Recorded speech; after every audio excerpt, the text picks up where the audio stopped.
So here today in this video we are discussing earthworm. Okay, structural organization part 2. We have three animals to discuss, starting with earthworm, followed by cockroach, which is very important.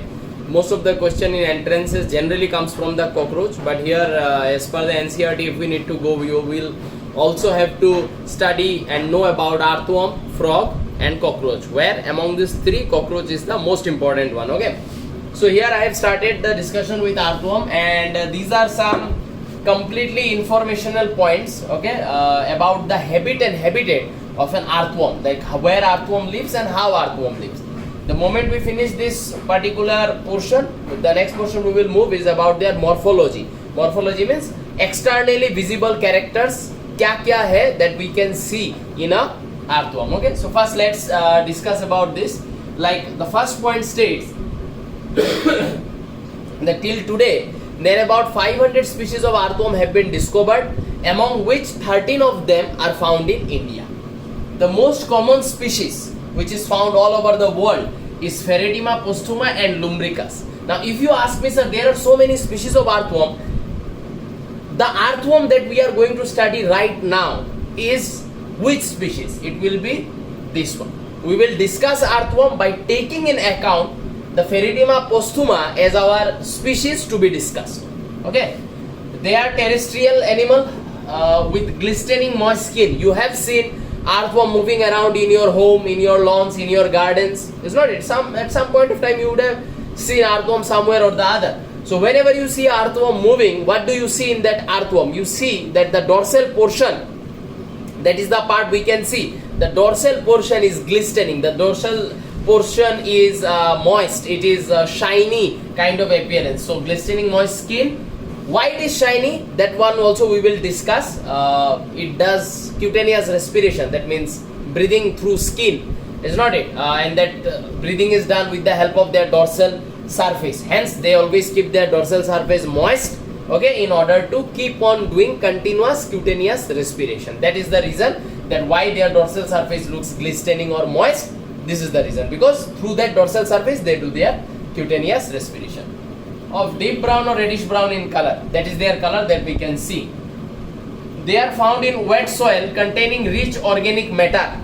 Gobar mati, we call it gobar mitti in Hindi, is not it? That means a soil which has a lot of organic content. The soil which we give in like the roots of the plants, is not it? So that the plant keeps on taking more and more nutrition out of it. Such soil I am talking about, where the organic content is very high. Okay, so this type of soil is called as humus, and that is where they live, because earthworm directly does not eats any kind of raw food. Earthworm generally eats this kind of soil which is rich in organic matter. Digestive system discuss करेंगे, उसमें clear हो जाएगा. लेकिन you must put this thing in your head. What is the thing that earthworm eats? Earthworm eats directly the soil, and it ingests the organic particles present in that soil. Okay, and that type of soil which has a very high content of organic matter is called as humus. So earthworm feeds on humus. They live in the burrows by boring or swallowing the soil.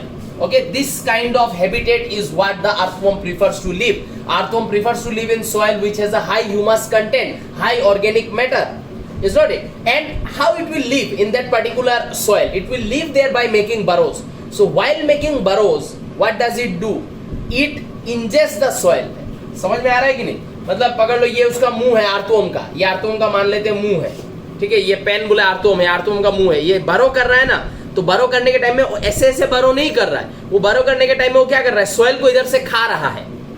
समझ में आया? और soil को इधर से खाने की वजह से उसका बरोइंग भी चल रहा है, और सॉइल उसके एलिमेंट्री कैनल में जा रहा है. एलिमेंट्री कैनल उस सॉइल से ऑर्गेनिक सब्सटेंस को डाइजेस्ट कर रहा है, एब्जॉर्ब कर रहा है, और इधर से पीछे से फिकल मैटर निकल रहा है. लेकिन उसका बरोइंग तो हो रहा है ना, वो बरो तो कर पा रहा है. ठीक है, इट्स लाइक दैट.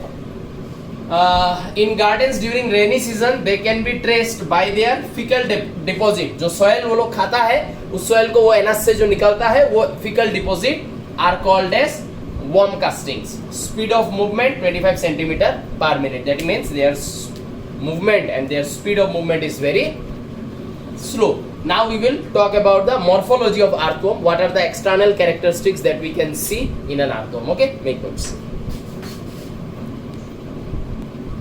सो यहाँ पे मॉर्फोलॉजी जस्ट स्टार्ट किया है, 2 पॉइंट यहाँ पे डिस्कस कर रहे हैं, इंपॉर्टेंट पॉइंट कि आर्थ्रोम का जो बॉडी है, we already know earthworm belongs to phylum Annelida and Annelida are known for showing metameric segmentation, true metamerism or whatever you say. We have already discussed those terms. Okay, so the body of the arthome is divided into 100 to 120 segments. Okay, and these segments separate each other by a distinct groove or annuli. That means if we make a body of a arthome, suppose this is one arthome, okay, and we are looking at this arthome from a lateral view. Okay, so if this is lateral view, this will be the dorsal side, this will be the ventral side, and this what we are looking is a lateral view. So they have this kind of segments in their body. So this line that I am drawing over here in order to represent a separation between two metamere, between two segment. Okay, if this is segment 1, 2, 3 like that. So the line that I am drawing to divide the segment 1 and 2, this particular line is basically a groove. This particular line is basically a depression. Okay, and that line is our groove or annuli, which is known to demarcate the two adjacent metamere. Okay, next the point 2. Okay, I have kept some space because point 2 अच्छे से समझने के बाद बाकी points अच्छे से clear होगा. Point 2 पे बोला जा रहा है the dorsal surface is identified by the presence of dark mid dorsal line. That means अगर हम लोग अभी डोर्सली देखें, अगर ऊपर से एक आर्थ्रोम को देखें तो ऊपर से आर्थ्रोम को देखेंगे तो इधर होगा आर्थ्रोम का माउथ, इधर होगा एनास, और ये हम लोग ऊपर से देख रहे हैं ना, यहाँ पे भी ये इधर होगा एनास, इधर होता माउथ। अभी हम लोग इसको ऊपर से देख रहे हैं, ऐसे देख रहे हैं, तो उसका डोर्सल सरफेस दिखाई देगा। तो डोर्सल सरफेस में हम लोग क्या देखेंगे, अगर ये व्यू मेरा डोर्सल व्यू है आर्थ्रोम का, तो मुझे क्या दिखाई देगा, डोर्सल पार्ट ग्लिस्टेनिंग मॉइस्ट है। एंड कैसे पहचाने ये डोर्सल सरफेस है, बीच से एक इस तरीके का डार्क लाइन डोर्सली रन करते हुए हम लोग को दिखाई देगा। That is another identification mark of knowing which is the dorsal side of a earthworm. ये जो लाइन है, ये लाइन बेसिकली क्या रिप्रेजेंट कर रहा है, ये लाइन रिप्रेजेंट कर रहा है इसका एक मेजर ब्लड वेसल को, आर्थ्रोम का एक मेजर ब्लड वेसल को, जिसको हम लोग क्या बुलाते हैं, डोर्सल ब्लड वेसल। और ये जो मेजर ब्लड वेसल है ये ठीक स्किन के नीचे है। तो मेजर ब्लड वेसल ऐसा, ठीक है, मेजर ब्लड वेसल रन कर रहा है और उसके ऊपर एक स्किन है जो है मॉइस्ट। तो कनेक्शन कुछ समझ में आ रहा है कि नहीं, स्किन मॉइस्ट है, उसके नीचे है एक मेजर ब्लड वेसल। क्या होगा, जो आउटर एटमॉस्फेयर है वो आउटर एटमॉस्फेयर से इस ब्लड वेसल में घुसेगा क्या, ऑक्सीजन, और इस ब्लड वेसल से आउटर एटमॉस्फेयर में निकलेगा क्या, CO2। दैट मींस ये जो मिड डोर्सल लाइन का यहाँ पे बात हो रहा है वो स्किन के नीचे का एक ब्लड वेसल को रिप्रेजेंट कर रहा है। एंड हमको पता है स्किन है मॉइस्ट, तो स्किन अगर होगा मॉइस्ट और नीचे अगर एक मेजर ब्लड वेसल प्रेजेंट है, तो उस ब्लड वेसल का presence signifies that this blood vessel is present over here in order to facilitate cutaneous respiration. क्योंकि स्किन के ठीक बाहर आउटर एटमॉस्फेरिक एयर, ठीक है, और स्किन के ठीक नीचे ब्लड वेसल, तो ब्लड में ऑक्सीजन अंदर आएगा, CO2 बाहर निकलेगा। एंड स्किन जो मॉइस्ट होता है वो इस डिफ्यूजन ऑफ गैसेस को क्या करेगा, फैसिलिटेट करेगा। So that is how you will get to know that which is a dorsal view.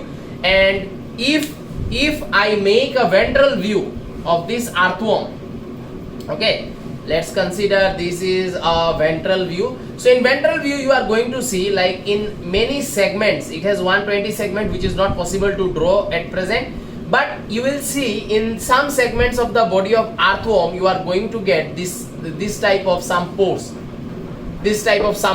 So presence of pores जिस भी साइड में है वो साइड है इस एनिमल का ventral side, and presence of dorsal line, एक डार्क लाइन जिस तरफ है वो है हमारा डोर्सल साइड। तो वही लिखा है, देखो, dorsal surface is identified by the presence of dark mid dorsal line which represents the dorsal blood vessel. क्यों प्रेजेंट है, क्यूटेनियस रेस्पिरेशन के लिए। Whereas the ventral side has genital pores, इस तरीके का पोर्स मिलेगा जिसको हम लोग जेनाइटल पोर बुलाते हैं। और ये सब जेनाइटल पोर कुछ मेल होगा, कुछ फीमेल होगा, बिकॉज हमको पता है earthworms are hermaphrodite, animal kingdom से connection, earthworm are hermaphrodite, so being hermaphrodite it will have genital pores of both the male as well as female, because this animal is a hermaphrodite or bisexual. अब आगे के characters में move करते हैं। सो यहाँ पे next point हम लोग अभी डिस्कस कर रहे हैं, ठीक है, मॉर्फोलॉजी चल रहा है। नेक्स्ट डिस्कशन में हम लोग क्या देख रहे हैं, ये फिर से जो मैंने बनाया है, this is again a lateral view of earthworm, ठीक है। और इस लेटरल व्यू में हम लोग देख रहे हैं, ये है इसका बॉडी का सेगमेंट नंबर 1, 2, 3, है ना। ये जो है इसको हम लोगों ने एन्यूली या ग्रूव बुलाया है, ठीक है। तो earthworm do not possesses a distinct head, proper eyes होना, है ना, ये सब डिस्टिंक्ट हेड नहीं है, ठीक है ना। जैसे कि ये देखो सेगमेंट नंबर 1 देखने में कैसा है, लग रहा है क्या कोई आंख है, कोई डिस्टिंक्ट हेड है ना। ऐसा कोई डिस्टिंक्ट हेड आर्थ्रोम में नहीं होता है, ठीक है। Therefore the anterior end of this worm consist of a mouth and prostomium. तो क्या है, अगर हेड नहीं है तो एंटीरियर एंड में क्या है, एंटीरियर एंड में प्रेजेंट है माउथ एंड उस माउथ को कवर करने वाला एक लीड के जैसा स्ट्रक्चर जो माउथ का ओपनिंग एंड क्लोजिंग को रेगुलेट करेगा, जिसका नाम है प्रोस्टोमियम। ये जो पहला सेगमेंट है, ये पहला सेगमेंट का नाम है peristomium. So prostomium and peristomium में कंफ्यूजन नहीं होने का। Peristomium is the name of the first segment of earthworm, ठीक है। And this peristomium is also called as buccal segment. काहे, why?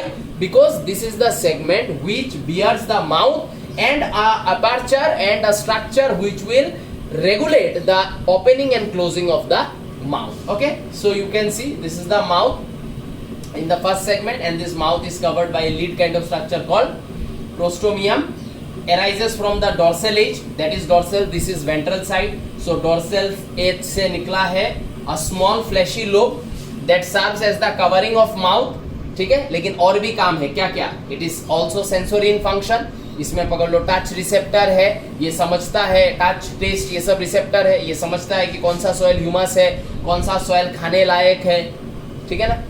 And is also used as a muscular probe for burrowing. Plus ये जो prostomium है, ये prostomium को एक hydroskeleton के जैसा ये एनिमल बना सकता है। सिलोमिक फ्लूइड को अपने बॉडी से रश करेगा इस प्रोस्टोमियम में, जिसके वजह से prostomium will become very turgid, very क्या बोलूं, मतलब रफ एंड टफ, ठीक है। बहुत टार्जिड, बहुत रफ एंड टफ बन जाएगा ये प्रोस्टोमियम, और फिर ये प्रोस्टोमियम के मदद से वो क्या कर सकता है, बारोइंग कर सकता है, ठीक है। So it is also used as a muscular probe for burrowing, ठीक है, by making it a hydroskeleton by, ठीक है, by rushing the coelomic fluid into it, ठीक है।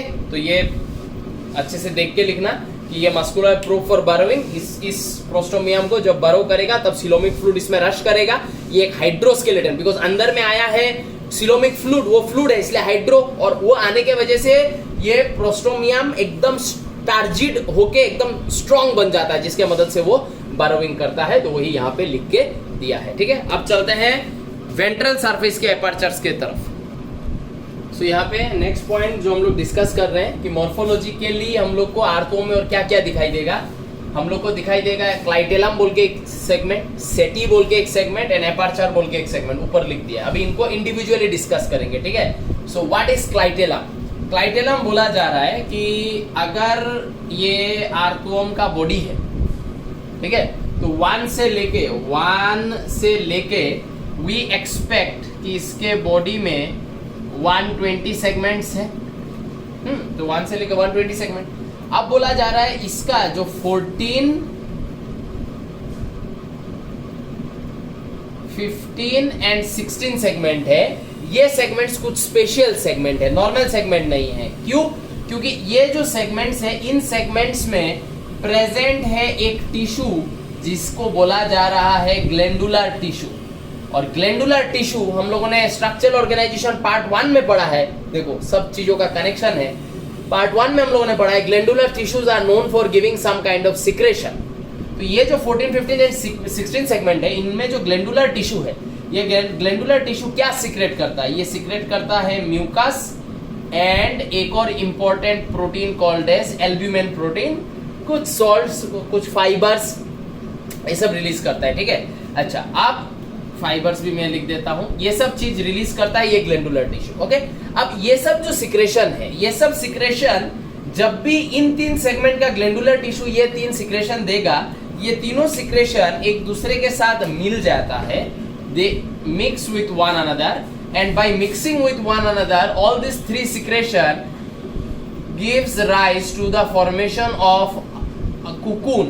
Cocoon is also called as egg basket, or you can also call it as egg capsule, egg bag, anything. समझ में आया? अब हमको पता है ये जो ऑर्गेनिज्म है, ये ऑर्गेनिज्म हर्माफ्रोडाइट है, ठीक है ना? तो हर्माफ्रोडाइट होने की वजह से मेल एंड फीमेल दोनों सेगमेंट इसी के अंदर है, ठीक है? तो ये ऑर्गेनिज्म क्रॉस फर्टिलाइजेशन करेगा। कैसे क्रॉस फर्टिलाइजेशन होगा, I will explain you. Cross fertilisation करेगा, और क्रॉस फर्टिलाइजेशन करके जब भी इसको एग लेइंग करना होगा, है ना, फर्टिलाइज एग्स को जब भी उसको ले करना है, वो अपना फर्टिलाइज एग्स को क्या करता है, इन सेगमेंट्स के मदद से वो एग बास्केट बनाता है, एंड इसके अंदर से उन फर्टिलाइज एग्स को इस एग बास्केट के अंदर डाल देता है, डाल के कहीं पे स्टोर कर देता है। 2 to 3 वीक्स में इस कुकुन के अंदर में वो फर्टिलाइज एग्स हैच होगा, हैच होके बाहर आ जाएगा, ठीक है? So I hope you understood what is clitellum. So a prominent dark circular band of glandular tissue is found in mature worms from the 14 to 16 segment, देखो, known as clitellum. This segment secretes material that is mucus and albumin mainly for the formation of egg capsule or cocoon. ठीक है, तो egg capsule and cocoon जो है इसके अंदर में fertilise eggs, यहाँ पे मैं लिख देता हूँ FX. FX माने fertilise eggs are deposited inside of it, ठीक है? फर्टिलाइज एग्स इसके अंदर डिपोजिट किया जाता है, ठीक है? ऑन दैट बेसिस काफी आजकल इनोवेटिव क्वेश्चंस आने लगा है एंट्रेंसेस में। ये जो तीन सेगमेंट है, ये तीन सेगमेंट को हम लोग क्या बुला सकते हैं, क्लाइटेलर सेगमेंट, और इनका जो आगे का सेगमेंट है दैट इज 1 से लेके 13 तक का जो सेगमेंट है उसको हम लोग क्या बुला सकते हैं, क्लाइटेलम या क्लाइटेलर सेगमेंट के आगे का सेगमेंट है कि नहीं, तो इनको हम लोग क्या बुलाएंगे, प्री क्लाइटेलर रीजन या प्री क्लाइटेलर सेगमेंट। 16 के बाद 17 से लेके 120 तक का जो ये पोर्शन है, ये क्लाइटेलम के बाद का पोर्शन, इसको हम लोग क्या बुलाएंगे, पोस्ट क्लाइटेलर रीजन, ठीक है ना? अब जो फीमेल जेनाइटल पोर है, फीमेल जेनाइटल पोर नहीं, मेल जेनाइटल पोर जो है, mail genital pore is found on 18 segment. जो 18 सेगमेंट है उसमें मेल जेनाइटल पोर पाया जाता है। तो कभी कभी क्वेश्चन ऐसे आता है कि male genital pore is located in which part या which segment of the body of earthworm, pre clitellar, post, and एक और सेगमेंट का तुम्हारा नाम दे देगा, पकड़ लो कोई ऐसे रैंडम सेगमेंट, सेगमेंट नंबर 3 है ना, तो ऐसे करके दे देगा ऑप्शन। तो अभी तुमको जानना है कि वो जो मेल जेनाइटल पोर है वो आर्थ्रोम के बॉडी के कौन से सेगमेंट में प्रेजेंट है, 18 है ना, और वो 18 सेगमेंट कौन से रीजन में आ रहा है, पोस्ट क्लाइटेलर रीजन में आ रहा है। तो ऐसा करके क्वेश्चंस पूछा जाता है, ठीक है? तो इसका नोट्स बना लो, मूविंग ऑन टू द आगे का मॉर्फोलॉजी का पॉइंट। तो नेक्स्ट जो हम लोग डिस्कस कर रहे हैं दैट इज सेटी, एंड सेटी के बारे में हम लोगों ने एनरीडा में पढ़ा है। Chitinous setae are known for aiding और helping the locomotion in case of आर्थ्रोम।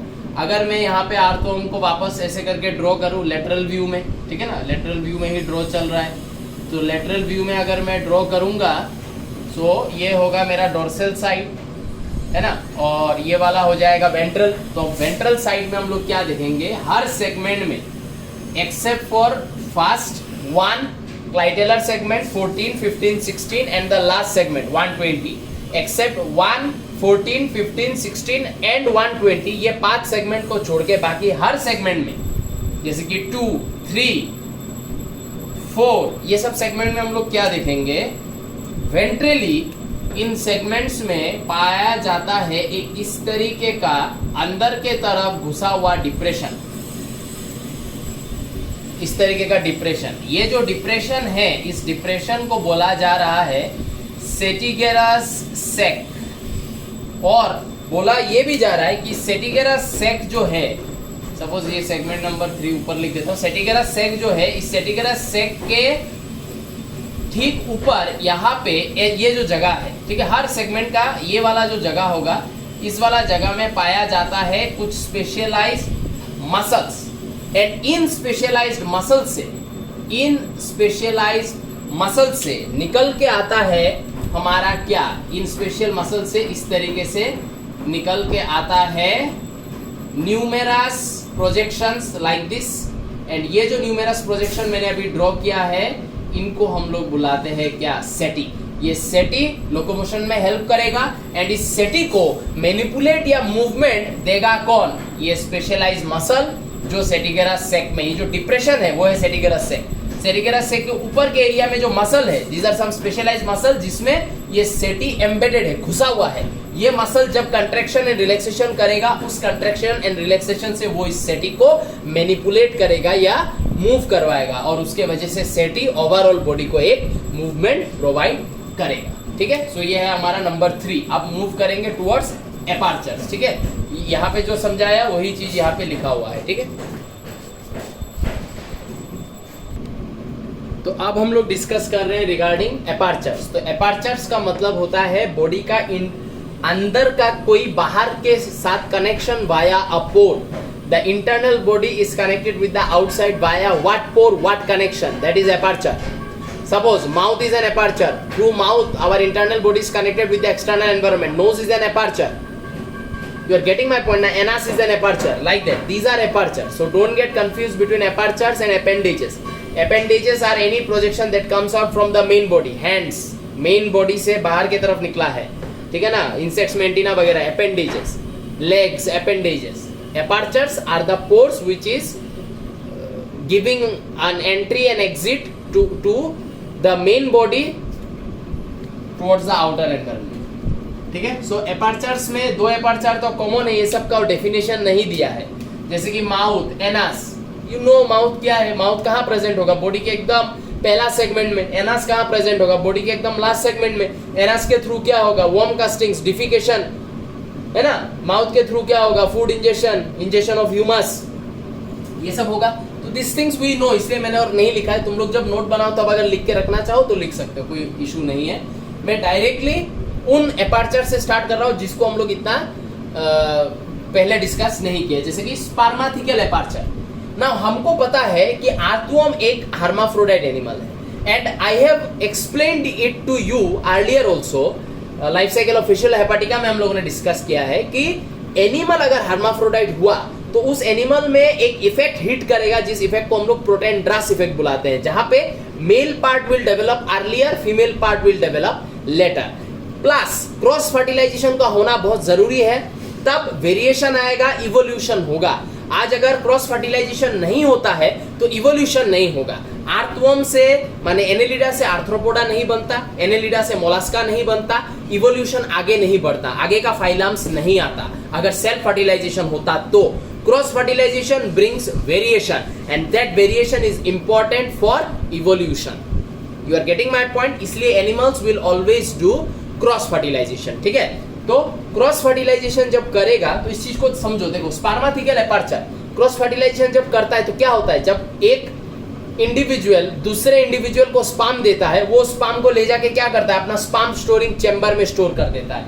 यहां पे बोला जा रहा है, मान लो ये एक आर्थ्रोम है, ठीक है, और ये आर्थ्रोम का ये है 5 5th सेगमेंट, ये है 6, ये है 7, ये है 8, ठीक है ना।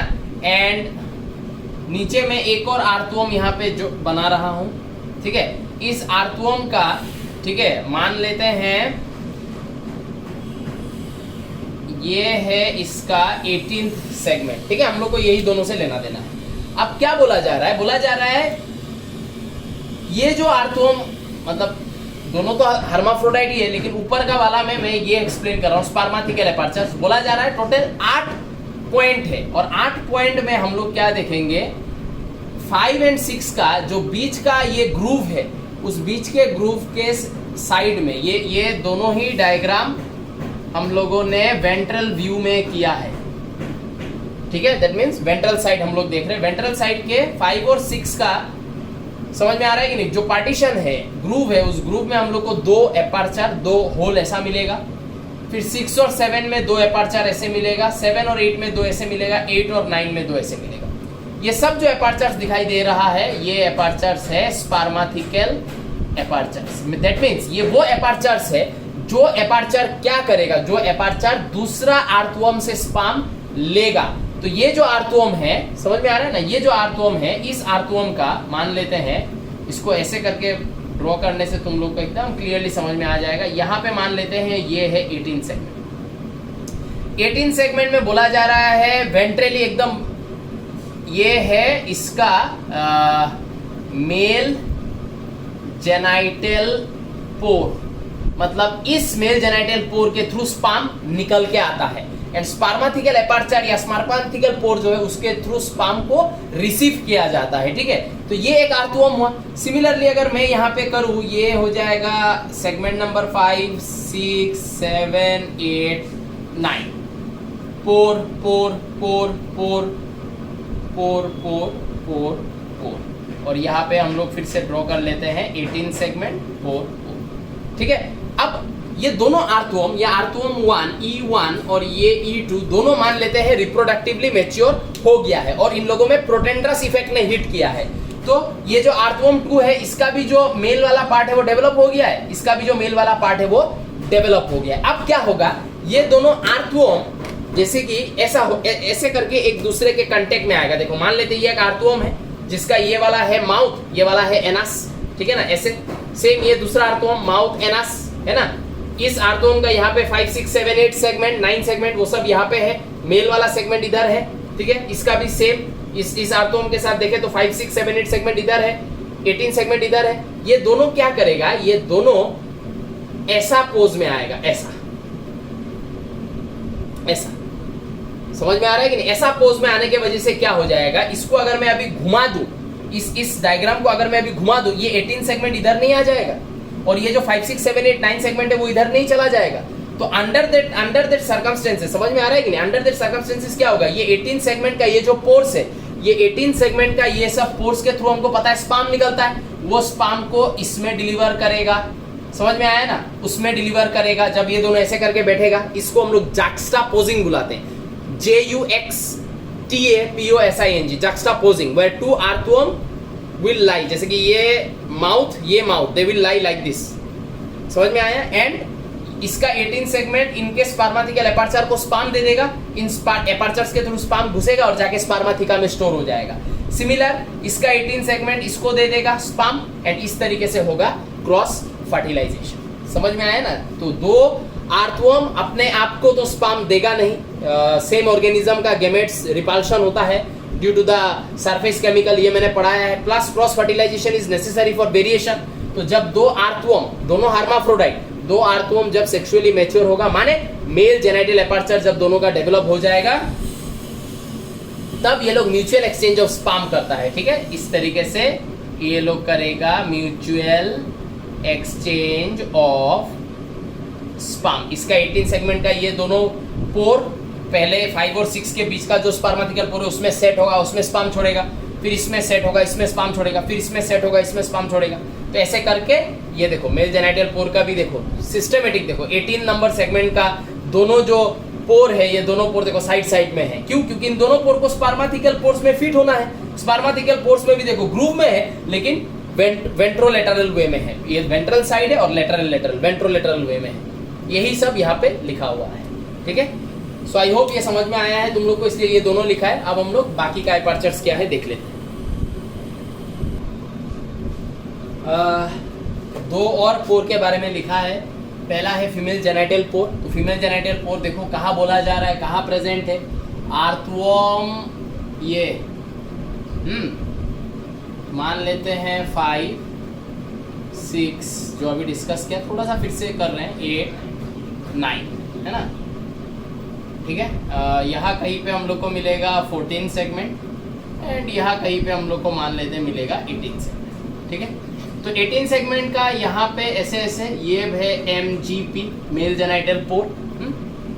5, 6 के बीच में, 6, 7 के बीच में, 7, 8 के बीच में, 8, 9 के बीच में ये हो जाएगा SP पोर, स्पर्माथिकल पोर। एंड ये जो 14 सेगमेंट है, ये 14 सेगमेंट में एक ही पोर है एकदम बीच में, और ये है फीमेल जेनाइटल पोर। तो क्या होगा, दूसरा किसी आर्थवॉर्म का जो 18 सेगमेंट है वो इन स्पर्मेटिकल पोर्स में, इस आर्थ्रोम का स्पर्मेटिकल पोर में स्पर्म छोड़ देगा, किसी दूसरे आर्थ्रोम का मेल जेनिटल पोर इस स्पर्मेटिकल पोर में स्पर्म छोड़ेगा, वो स्पर्म जो किसी और आर्थ्रोम का है वो जाके ऐसे करके स्टोर हो जाएगा, ये इसके साथ कनेक्टेड है, यहाँ स्पर्म छोड़ा जाएगा तो वो स्पर्म जाके यहाँ पे इस तरीके का एक स्पर्म स्टोरिंग चेम्बर होगा, वहां पे स्टोर हो जाएगा। ठीक है, ओके। यहाँ पे बोले फीमेल का प्रेजेंट है ओवेरी, ये ओवेरी कुछ टाइम बाद क्या हो जाएगा, मैच्योर हो जाएगा। जब ये ओवेरी कुछ टाइम बाद मैच्योर होगा तब यहाँ से स्पर्म निकलेगा और यहाँ से निकलेगा ओवा, यहाँ से निकलेगा स्पर्म। ये स्पर्म किसी और आर्थ्रोम का है, ये ओवा इसी का है, ये दोनों जब मिलेगा क्या होगा, cross fertilisation, formation of fertilised eggs. उन फर्टिलाइज्ड एग्स को इस फीमेल जेनिटल पोर के थ्रू बाहर छोड़ा जाएगा। But irony of the situation देखो, फीमेल जेनिटल पोर कहाँ लोकेटेड है, 14 सेगमेंट के बीच में। And 14 segment 14, 15 and 16 they are known to be our what, clitellar segments. Clitellar segments are known to make cocoon. तो जब फर्टिलाइज एग बनेगा वो फर्टिलाइज एग क्या होगा, 14 के इस पोर के थ्रू निकल के आएगा, तब 14 क्या करेगा, ऑलरेडी कुकुन रेडी रखेगा। माने फीमेल जेनिटल पोर के थ्रू जो फर्टिलाइज एग्स निकलेगा वो सीधा कुकुन में, कुकुन सिल स्टोर, कुकुन के अंदर फर्टिलाइज एग्स डेवलप करेगा, स्मॉल वॉर्म्स बन के बाहर आएगा। ठीक है, सो आई होप ये वाला पोर्शन तुम लोगों ने कनेक्ट किया है। ठीक है, जो मैंने समझाया नहीं किया है तो रिवाइंड करके फिर से देखना। अच्छा, नेफ्रिडियोपोर्स, इस पोर के बारे में डिस्कशन हम लोगों ने ऑलरेडी किया है एनिलिडा में। नेफ्रिडिया क्या है वो हम लोगों ने एनिलिडा में देखा। नेफ्रिडिया का नेफ्रिडियोपोर क्या है, नेफ्रिडियोपोर कहाँ प्रेजेंट है, स्किन में, स्किन के थ्रू एक्सक्रीशन होता है ना, ये सब हम लोगों ने देखा। यहाँ पे बस जो जानना है तुम लोग को ये है कि nephridiopores will not be found in the first 2 segment. Segment number 1 and 2 में नेफ्रिडियोपोर्स नहीं मिलता है, इसको छोड़ के बाकी बॉडी के हर सेगमेंट में नेफ्रिडियोपोर्स स्किन में रैंडमली देखा जाता है, पाया जाता है, जिसके थ्रू एक्सक्रीटरी मटेरियल्स को ये ऑर्गेनिज्म अपने बॉडी से बाहर करता है। ठीक है, सो ये नोट डाउन करो। तो यहाँ पे लास्ट पोर के बारे में डिस्कस कर रहे हैं, दैट इज डोर्सल पोर। तो डोर्सल पोर में क्या बोला जा रहा है कि अगर हम लोग आर्थ्रोम को डोर्सल व्यू में देखें तो हमको पता है आर्थ्रोम को डोर्सल व्यू में देखने से उसका एकदम मिड डोर्सल में एक लाइन ऐसे जा रहा है, mid dorsal line, dark median mid dorsal line. और ये जो लाइन है ये लाइन रिप्रेजेंट करता है स्किन के नीचे का एक ब्लड वेसल जो क्यूटेनियस रेस्पिरेशन में मदद करता है। नाउ इस लाइन में, एग्जैक्ट इसी लाइन में हम लोग को क्या मिलेगा, 12 और 13 का जो ग्रूव है, 13 और 14 का जो ग्रूव है, 14 एंड 15 का जो ग्रूव है, till the last segment, in groups में एक पोर एक पोर एक पोर एक पोर ऐसे करके एक एक पोर दिखाई देगा। ये है नन अदर देन डोर्सल पोर। ये डोर्सल पोर के थ्रू क्या निकल के आता है, सम सिलोमिक फ्लूइड निकल के आता है which is responsible for keeping the dorsal surface moist और ग्लिस्टेनिंग। डोर्सल सरफेस मॉइस्ट या ग्लिस्टेनिंग होने के लिए कुछ सिक्रेशन को आना तो पड़ेगा जो उसको मॉइस्ट ग्लिस्टेनिंग वेट रखेगा। वो सिक्रेशन कहाँ से आता है, वो सिक्रेशन इन डोर्सल पोर से निकल के आता है। एंड हमको ज्यादातर मॉइस्टनेस कहाँ रखना है, ब्लड वेसल के ठीक ऊपर रखना है। इसलिए देखो मिड डोर्सल लाइन में ही ये प्रेजेंट है, dorsal pores mid dorsal line में ही प्रेजेंट है, ठीक ब्लड वेसल के ऊपर, सो दैट वहां पे ज्यादा मॉइस्टनेस रखा जाए, सो दैट क्यूटेनियस रेस्पिरेशन धड़ाधड़ चलते रहे। So these pores are present along the mid dorsal line starting from groove 12 to 13 एकदम टिल लास्ट, 12 और 13 के बीच से टिल लास्ट तक ये पोर्स प्रेजेंट है। ठीक है, टिल लास्ट तक ये पोर प्रेजेंट है। फिर a single pore groove, a single pore per groove, माने पार ग्रूव में एक ही पोर प्रेजेंट है। सिलोमिक फ्लूइड एक्सुड्स में निकल के आता है from this pores known to keep the dorsal surface moist in order to facilitate cutaneous respiration. ठीक है, अच्छा, body wall of earthworm is consist of 4 layers, similar ऐसे करके देखना है, आउटर से इनर, आउटर टू इनर। सबसे पहले है एक non living non cellular layer called as cuticle, जिसको सिक्रेट करता है उसके नीचे का एपिडर्मिस, एपिडर्मिस सिक्रेट करके क्यूटिकल को बनाता है। Epidermis is made up of single layer of columnar cell resting upon basement membrane, माने सबसे ऊपर क्यूटिकल, उसके नीचे एपिडर्मिस, एपिडर्मिस के नीचे बेसमेंट मेम्ब्रेन, बेसमेंट मेम्ब्रेन के नीचे मस्कुलर लेयर, मस्कुलर लेयर के नीचे सिलोमिक एपिथेलियम, है ना। It's very humid today and I am sweating continuously, मेरा पूरा टी शर्ट भीग गया है। So under that circumstances number 4 नीचे लिख दिया और मिटा उठा के नहीं लिखा है, तुम लोग थोड़ा जूम करके स्क्रीनशॉट लेके जूम करके देख लेना। तो क्यूटिकल, उसके नीचे epidermis, epidermis is a single layer of columnar cell resting upon basement membrane, it has glandular cells, secretory इसको बना रहा है तो सिक्रेटरी सेल होना पड़ेगा, प्लस सेंसोरी सेल भी इसमें प्रेजेंट है। आगे जाके देखेंगे क्या क्या सेंसोरी सेल प्रेजेंट है, कुछ लाइट सेंसिटिव सेल्स प्रेजेंट है, ये सब देखेंगे बाद में। मस्कुलर लेयर, मस्कुलर लेयर जो है उसका आउटर मतलब बेसमेंट मेम्ब्रेन के नीचे है सर्कुलर मसल फाइबर, उसके नीचे है longitudinal muscle fibre. Longitudinal muscle fibre के नीचे है coelomic epithelium which is made up of squamous cell, a single layer of squamous cell जो सीलोम को लाइन करता है, दैट लाइंस द सीलोम, और you can say that forms the covering और boundary of the coelom, या जो भी बोलना है, ठीक है। सो ये है pattern of the body layers. Next video में हम लोग डाइजेस्टिव सिस्टम से स्टार्ट करेंगे। सर्कुलेटरी तो नहीं समझाऊंगा, रेस्पिरेटरी भी नहीं समझाऊंगा क्योंकि वो सब ऑलरेडी हम लोगों ने फाइलम एनेलिया में डिस्कस कर लिया है, ठीक है। तो रेस्पिरेटरी डाइजेस्टिव समझेंगे, उसके बाद रिप्रोडक्टिव सिस्टम इज इम्पॉर्टेंट, और अगर कुछ है वी विल सी, ठीक है। तो इसका नोट बना लो, आज के लिए इतना ही काफ़ी है। Bye bye.